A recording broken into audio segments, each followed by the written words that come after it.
Όταν οι άνθρωποι σκέφτονται τα κρυπτονομίσματα, συνήθως σκέφτονται αριθμούς. Τιμές που ανεβαίνουν, τιμές που πέφτουν, διαγράμματα, προβλέψεις ή τάσεις. Αλλά ας κάνουμε ένα βήμα πίσω για λίγο. Γιατί οι αριθμοί από μόνοι τους δεν εξηγούν τα πάντα. Η αγορά δεν κινείται μόνο μέσω δεδομένων. Κινείται μέσω του πώς σκέφτονται οι άνθρωποι.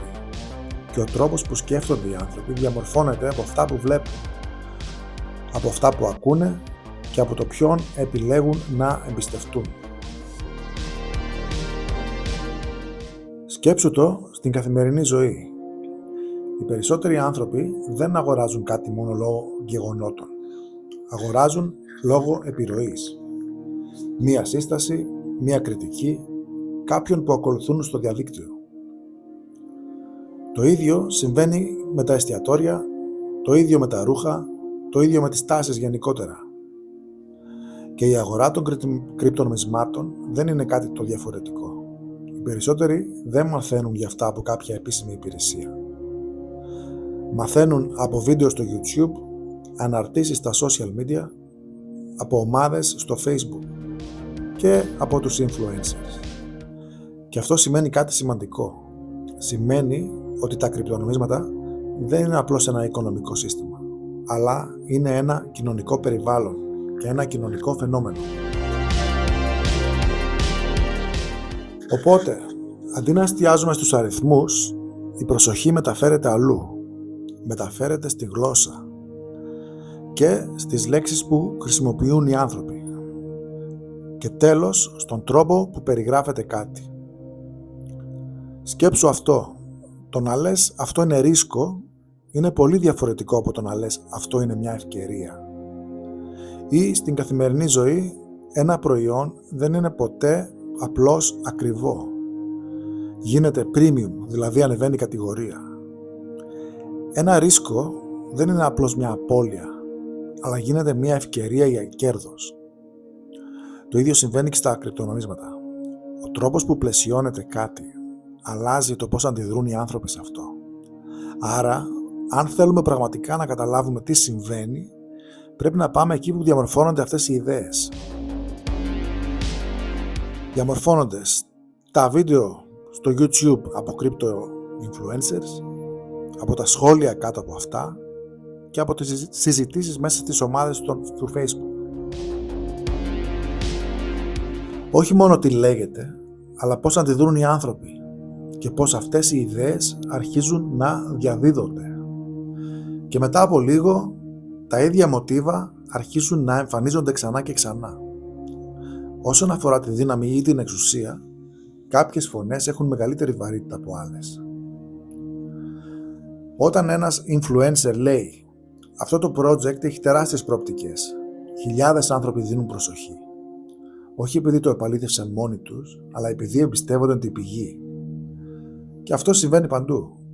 Ένας διάσημος φοράει κάτι, για παράδειγμα. Ξαφνικά όλοι το θέλουν. Ένας YouTuber προτείνει κάτι. Αμέσως εκλαμβάνεται σαν ευκαιρία. Αυτό όμως δεν είναι απλώς μια πληροφορία. Αυτό είναι αυτό που ονομάζουμε επιρροή.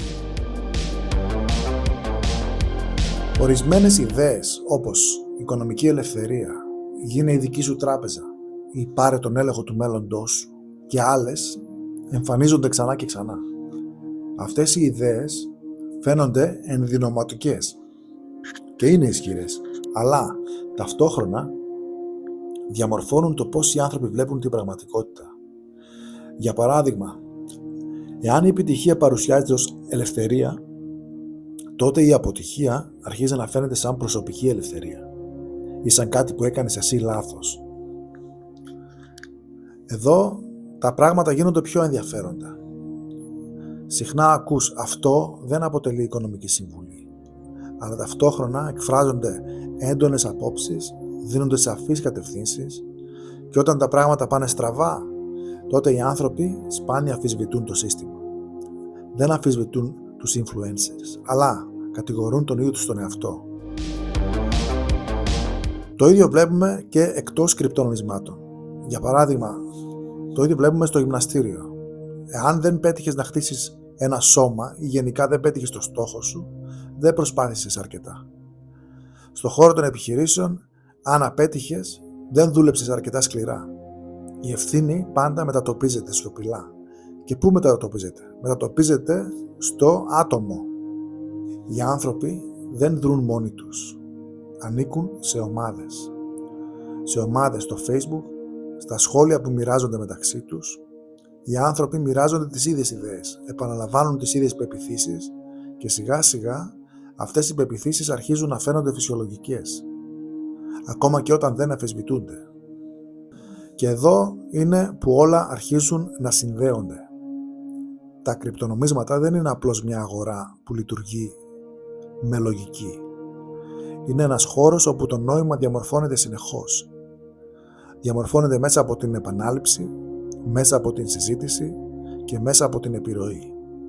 Σκέψου πώς λειτουργούν οι τάσεις των αγορών. Όσο περισσότερο βλέπεις κάτι, τόσο πιο φυσιολογικό φαίνεται. Όσο περισσότερο ακούς, αυτό είναι το μέλλον, τόσο πιο αληθινό αρχίζει να φαίνεται. Όχι επειδή το απέδειξες, αλλά επειδή το έχεις ακούσει αρκετές φορές.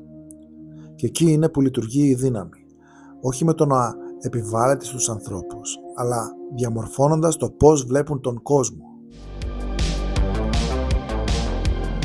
Οπότε, όταν βλέπεις ένα βίντεο σχετικά με τα κρυπτονομίσματα ή διαβάζεις τα σχόλια, δεν λαμβάνεις απλώς μία πληροφορία, αλλά μπαίνεις σε έναν χώρο όπου οι πεποιθήσεις, οι αποφάσεις και οι πράξεις διαμορφώνονται σε πραγματικό χρόνο. Και μόλις αρχίσεις να το βλέπεις αυτό, τότε όλα αλλάζουν. Δεν ακολουθείς απλώς την αγορά πια. Αρχίζεις να κάνεις διαφορετικές ερωτήσεις. Ερωτήσεις όπως ποιος μιλάει, γιατί το λέει και τι επίδραση έχει. Γιατί το να κατανοήσεις την αγορά των κρυπτονομισμάτων δεν είναι μόνο θέμα τεχνολογίας ή οικονομικών. Είναι θέμα κατανόησης των ανθρώπων, της επιρροής και των ιστοριών που επιλέγουμε εμείς να πιστέψουμε.